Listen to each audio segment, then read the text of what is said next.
예, 주시는 하나님의 말씀은 시편 19편입니다. 시편 19편 1절부터 14절 말씀입니다.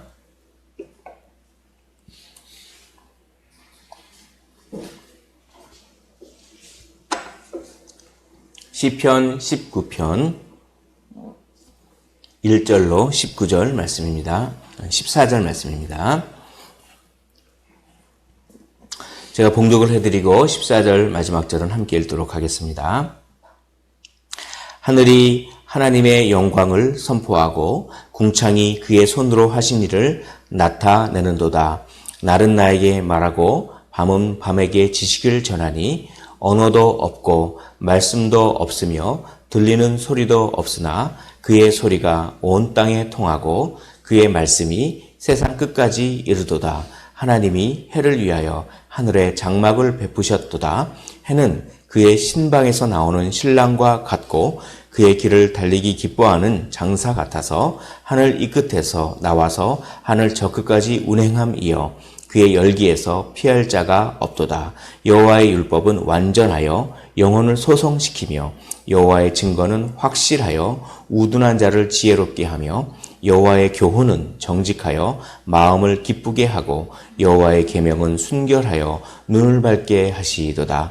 여호와를 경외하는 도는 정결하여 영원까지 이르고 여호와의 법도 진실하여 다 의로우니 금 곧 많은 순금보다 더 사모할 것이며 꿀과 송이꿀보다 더 달도다. 또 주의 종이 이것으로 경고를 받고 이것을 지킴으로 상이 크니이다. 자기 허물을 능히 깨달을 자 누구리요? 나를 숨은 허물에서 벗어나게 하소서. 또 주의 종에게 고의로 죄를 짓지 말게 하사 그 죄가 나를 주장하지 못하게 하소서. 그리하면 내가 정직하여 큰 죄과에서 벗어나겠나이다. 14절 함께 읽겠습니다. 시작. 나의 반석이시여 나의 구속자이신 여호와여 내 입의 말과 마음의 묵상이 주님 앞에 연락되기를 원하나이다. 아멘. 오늘 이 시편의 시는 하나님의 영광에 관한 것입니다. 하나님의 영광을 선포한다 라고 하는 그 말로 시작을 합니다. 그래서 이 1절부터 6절까지는 이 자연, 하나님이 창조하신 그 자연 만물이 하나님의 영광을 선포한다 이렇게 얘기하고, 그리고 7절부터 마지막 14절은 하나님께서 우리에게 주신 율법, 하나님의 그 율법, 하나님의 말씀, 그것을 통해서 우리는 하나님을 더욱 분명하게 알 수 있고 하나님의 영광을 우리는 경험할 수 있다. 하나님의 율법이, 하나님의 말씀이 하나님의 영광을 더욱 분명하게 나타낸다. 그러나 하나님께서 만드신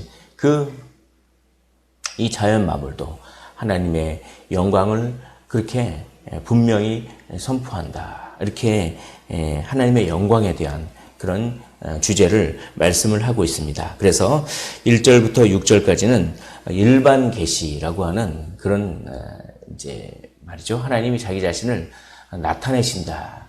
하나님이 이런 분이다라고 자기 자신을 나타내는 것을 계시라고 하는데, 자연 만물을 통해서 하나님이 자기 자신을 나타내시기 때문에 일반 계시다라고 합니다. 그리고 7절부터 마지막 14절까지는 특별 계시에 대한 것입니다. 특별 계시. 그리고 특별히 12절부터 14절까지는 그 특별 계시를 즉 하나님의 말씀을 읽는 우리가 하나님의 말씀 앞에서 어떠한 자세로 그 말씀에 반응을 해야 되는가라고 하는 것을 말씀하고 있습니다. 그래서 일반 계시요, 특별 계시요, 그 특별 계시인 하나님의 말씀에 우리가 어떻게 반응해야 되는가, 이것을 찬양과 시로서 이렇게 다윗이 지은, 노래한 그런 시입니다. 특별히 이 1절 보시면 하늘이 하나님의 영광을 선포하고 궁창이 그의 손으로 하신 일을 나타내는도다 라고 하면서 2절 날은 날에게 말하고 밤은 밤에게 지식을 전하니 언어도 없고 말씀도 없으며 들리는 소리도 없으나, 이게 이제 이겁니다. 자연 만물을 일종의 의인화해서 자연 만물이 막 소리를 지른다는 거예요. 소리를. 어떻게 소리를 지르냐면 하나님은 위대하시다. 하나님은 능력이 많으시다. 하나님은 솜씨가 이게 탁월하신 솜씨다. 이렇게 소리를 지른다는 것입니다. 근데 그 소리는 우리 인간이 들을 수가 없어요. 우리 인간이 들을 수는 없어요. 그러나 그 소리는 온 땅에 울려 퍼진다라는 것입니다. 그래서 4절 그의 소리가 온 땅에 통하고 그의 말씀이 세상 끝까지 이르도다 라고 합니다. 그래서 언어도 없고 말씀도 없고 들리는 소리도 없으나 그의 소리는 온 땅에 다 통한다. 이게 뭡니까? 그러니까 그를 자연한 만물을 의인화해서 자연이 그렇게 그냥 자연이 창조된 모습을 보면 얼마나 아름답고 질서가 정연하며 조화롭고 그렇게 그냥 그 자연이 그렇게 솜씨가 좋게 창조됐으니까 그걸 보면서 이런 것은 우연히 생기지 않았다. 이것은 능력이 무한하신 어떤 분이 만들지 않고서는 어떻게 이런 자연이 만들어질 수 있을까라고 그것을 보면서 조물주 하나님, 창조주 하나님을 분명하게 알 수 있다. 이것을 마치 자연이 소리를 막 그렇게 소리를 낸다라고 이렇게 의인화해서 이렇게 이야기하는 것입니다. 그래서 이 소리가 온 땅에 울려 퍼진다고 하는 것을 특별히 태양을 통해서 그것을 더 얘기합니다. 그래서 4절 이제 중반부 보시면 이렇게 되어 있습니다. 하나님이 해를 위하여 하늘의 장막을 베푸셨도다. 해는 그의 신방에서 나오는 신랑과 같고 그의 길을 달리기 기뻐하는 장사 같아서 억지로 한다는 것이 아닙니다. 해가 하나님의 말씀을 아주 기쁘게 순종한다. 이걸 이렇게 표현하는 것입니다. 신방에서 나온 신랑과 같고 그의 길을 달리기 기뻐하는 장사같이 그렇게 자발적으로 하나님의 말씀을 순종해서 뭘 하냐면 해가 6절 하늘 이 끝에서 나와서 하늘 저 끝까지 운행한다. 이게 뭐냐면 해가 하늘 이 끝에서 나와서 하늘 저 끝까지 운행하는 것처럼 하나님의 말씀이 온 땅에 이렇게 다 이렇게 울려 퍼진다. 하나님의 그러니까 자연 만물이 하는 소리가 하나님을 찬양하는 소리가 마치 해가 이쪽에서 나와서 저쪽 끝까지 가는 것처럼 자연 만물이 하나님의 솜씨를 찬양하는 것이 온 땅에 이렇게 두루 퍼진다. 이거를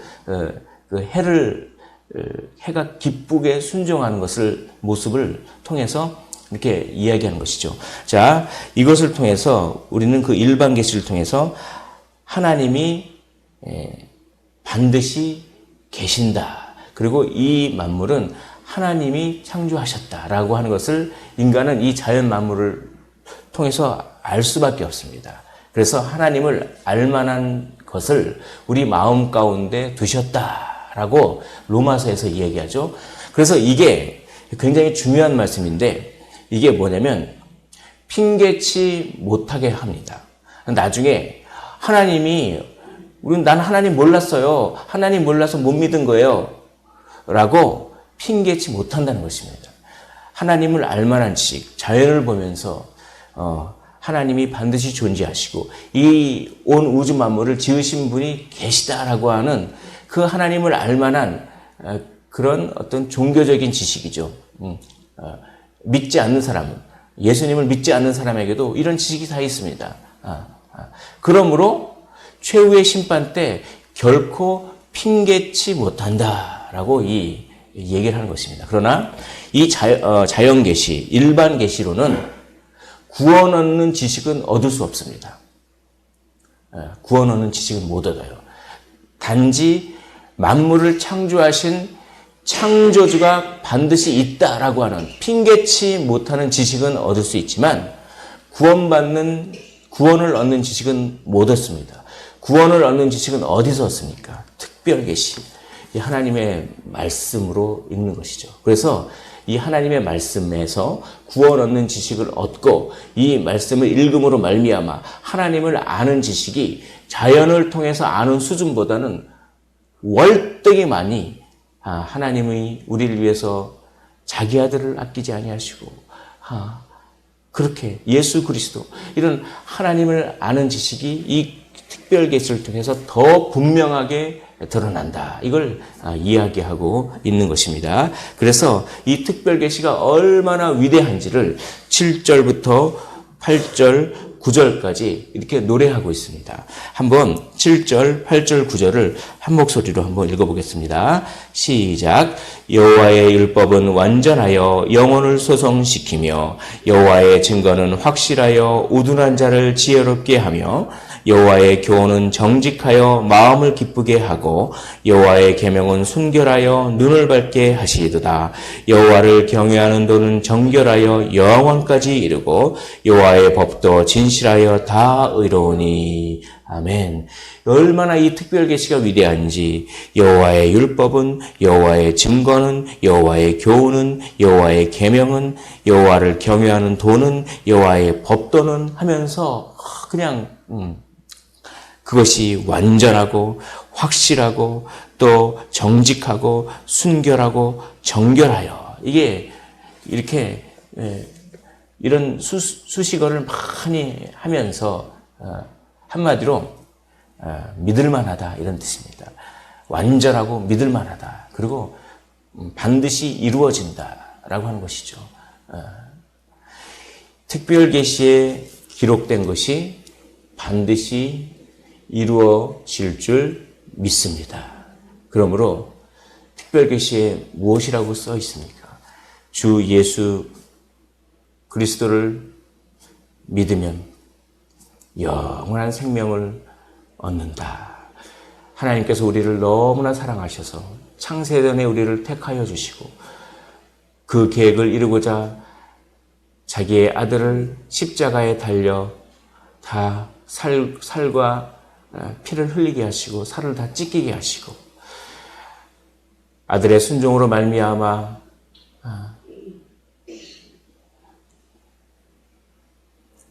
우리가 받을 형벌을 아들이 대신 받게 하시고 부활하셔서 승천하셔서 아들이 우리에게 아버지의 이름으로 성령을 부어주시고 성령으로 말미암아 우리 안에 믿음이 생겨서 예수를 주로 시인하게 하셔서 우리를 하나님의 백성 삼고 자녀 삼아 주셨다. 이게 핵심입니다. 이 특별 계시에 있는 핵심. 그 예수 그리스도는 다시 오셔서 이제 선악간에 행한 대로 심판을 할 것이다. 믿는 자에게는 의의 심판을, 상급의 심판을, 믿지 않는 자에게는 형벌의 심판을 할 것이다. 라고 하는 이 특별 계시는 어떻게 합니까?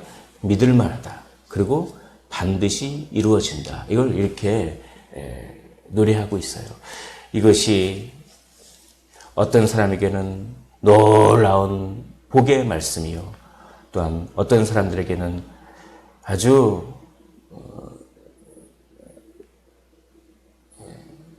저주의 말씀인 것이죠. 구원과 심판은 동시에 있는 것입니다. 그러므로 이 특별 계시를 읽고 믿는 사람은 복이 있는 것입니다. 아무나 이 특별 계시를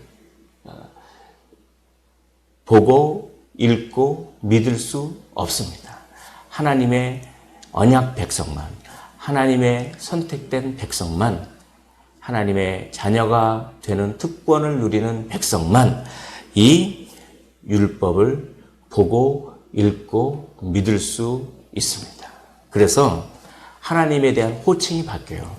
1절부터 6절까지는 하나님 합니다. 하나님. 그러나 보십시오. 7절부터는 전부 여호와라고 호칭이 바뀌어요. 여호와의 율법은, 여호와의 증거는, 여호와의 교훈은, 여호와의 계명은, 여호와를 경외하는 도는, 여호와의 법도라고 하면서 여호와여. 이건 뭡니까? 여호와라고 하는 이름은 그냥 하나님하고는 틀립니다. 여호와의 이름은 그 하나님과 언약을 맺은 그 백성들에게만 하나님께서 허락하신 호칭이에요. 그게 너는 나의 백성이고 나는 너의 하나님이 되고 너는 나의 백성이 된다라고 하면서 그 언약 백성을 강조하는 호칭이 여호와입니다. 그러니까 지금 우리로 이렇게 조금 더 적용하면 아버지라고 하는 것이죠.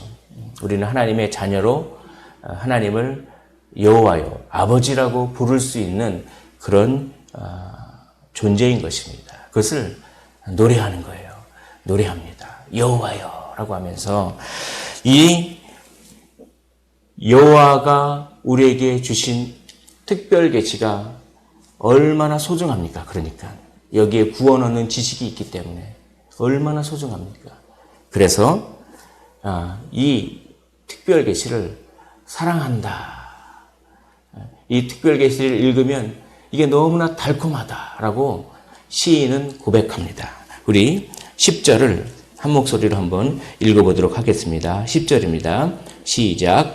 금 곧 많은 순금보다 더 소모할 것이며 꿀과 송이꿀보다 더 달도다. 할렐루야. 우리에게 구원 얻는 지식을 주시는 이 특별 계시를 허락하시고 그래서 이 특별 계시를 읽고 마음에 감화 감동이 와서 우리가 회개하고 하나님을 믿음으로 말미암아 예수님을 구주로 영접함으로 말미암아 우리는 구원을 얻었습니다. 할렐루야.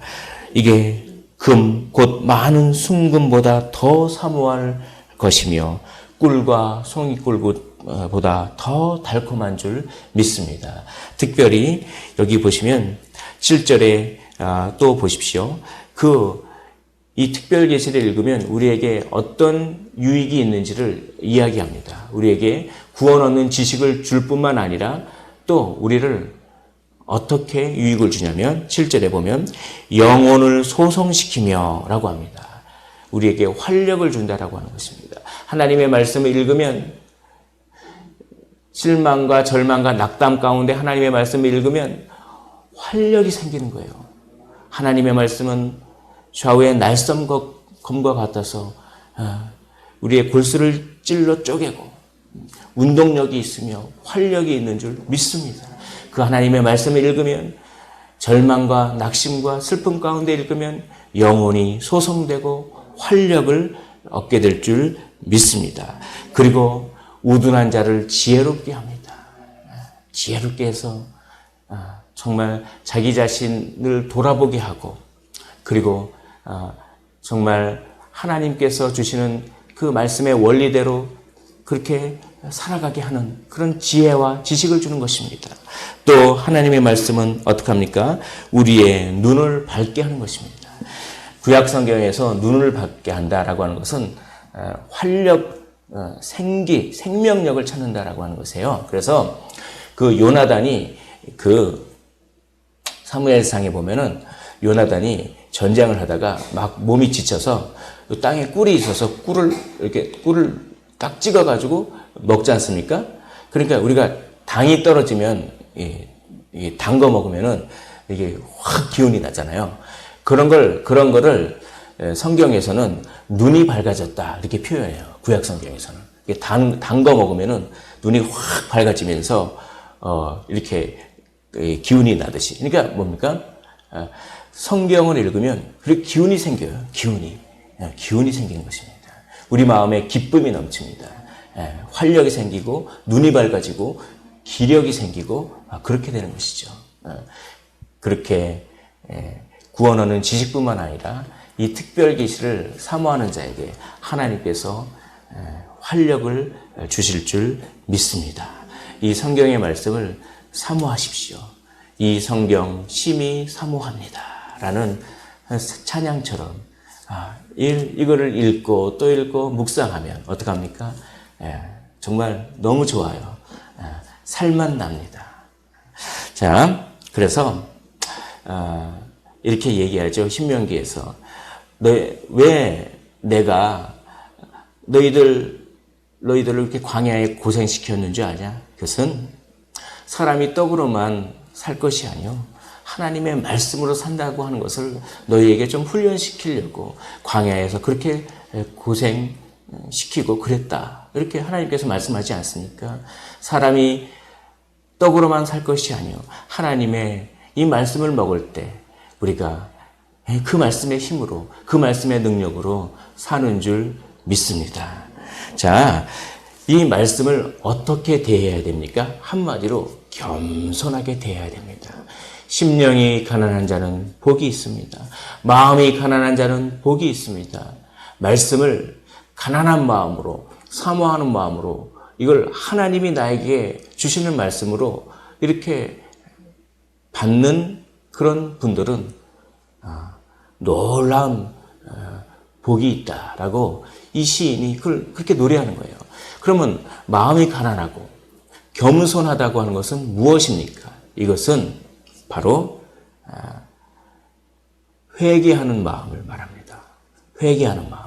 이 말씀을 읽고 이 말씀이 나를 찌를 때 거부하지 않고 넙죽 엎드려져서 그러합니다 하나님, 그러합니다 하나님 하면서 회개하는 마음, 그게 마음이 가난한 거예요. 이 특별 계시를 대하는 태도인 것입니다. 그리고 또 뭡니까? 이 하나님의 말씀에 의지해서 나를 보호하여 주시옵소서. 특별히 죄에서 나를 지켜주시옵소서라고 죄로부터 막아달라고 은혜를 구하는 마음. 이게 겸손한 마음.